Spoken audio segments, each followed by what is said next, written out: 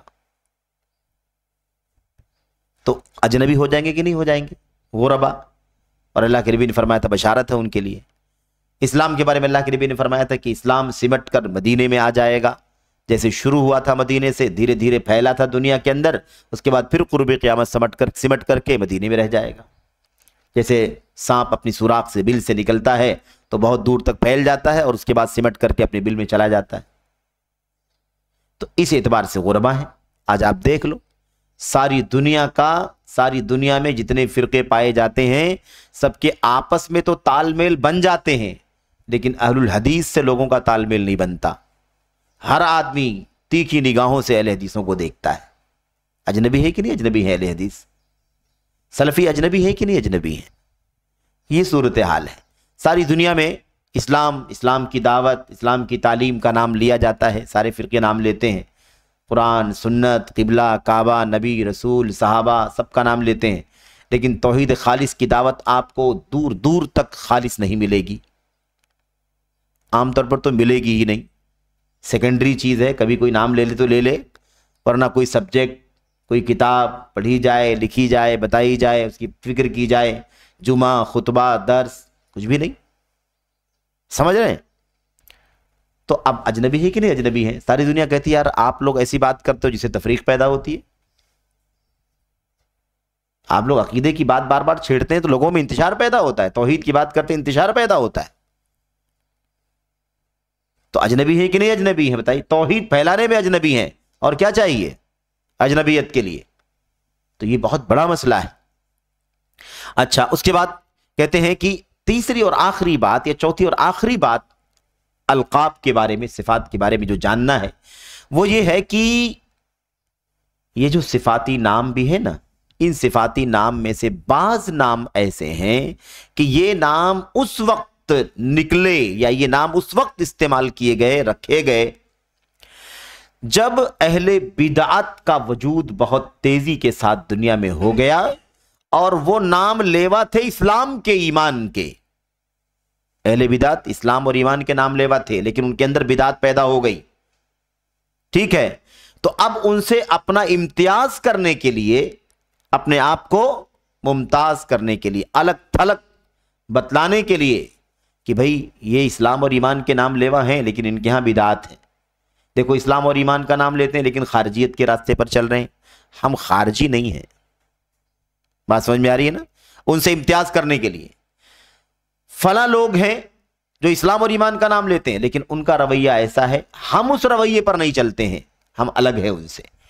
یہ نکتہ، اس بنیاد پر بہت سارے صفاتی نام آئے. اس کا بھی تذکرہ شیخ رحمت اللہ علیہ کر رہے ہیں کہ لوگوں کی بدعات اور ضلالات سے اپنے آپ کو ممتاز کرنے کے لیے کہ نہ ہم اس بدعت کے قائل ہیں، نہ ہم اس گمراہی سے ہمارا کوئی لینا دینا ہے. اس بات کو ظاہر کرنے کے لیے بہت سارے صفاتی نام الگ الگ وقتوں میں ہمیں استعمال کرنے پڑے. مثال کے طور پر کہتے ہیں، ہم دیکھتے ہیں کہ جب بدعت ظاہر ہوئی تو جو بدعتوں سے دور تھے، اصل دین پر، اصل سنت پر رہنے والے تھے، ان لوگوں نے اپنے آپ کو یہ ثابت کرنے کے لیے کہ ہم اس بدعت میں شامل نہیں ہیں،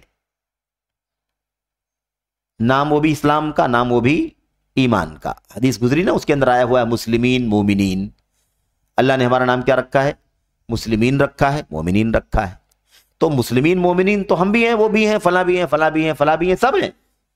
لیکن جب انہی میں سے، مسلمین مومنین میں سے کچھ لوگوں کے یہاں جب بدعتیں آ گئیں تو بقیہ جو لوگ تھے جو بدعت کی طرف نہیں گئے، وہ کیسے بتائیں کہ مسلمین مومنین وہ بھی ہیں، ہم بھی ہیں، تو وہ الگ کیسے ہیں، ہم الگ کیسے ہیں؟ یہ واضح کرنے کے لیے انہوں نے کہا کہ وہ اہل البدعت ہیں، ہم اہل السنت. تو اہل السنت کا نام کب آیا؟ جب بدعتی پیدا ہو گئے، جب بدعتیوں کا جنم ہوا اور بدعتیں عام ہو گئیں، تو جو لوگ بدعت کے راستے پر چلے، اب ہم کو اسے ممتاز کرنا ہے. کیونکہ مسلمان مومن کہنے والے تو سبھی لوگ ہیں، ہم بھی تھے، وہ بھی تھے، لیکن ان لوگوں نے راستہ تھوڑا سا بدلا اور بدعت کے راستے پر چل گئے. تو اب ہم کو ممتاز کرنا ہے اپنے آپ کو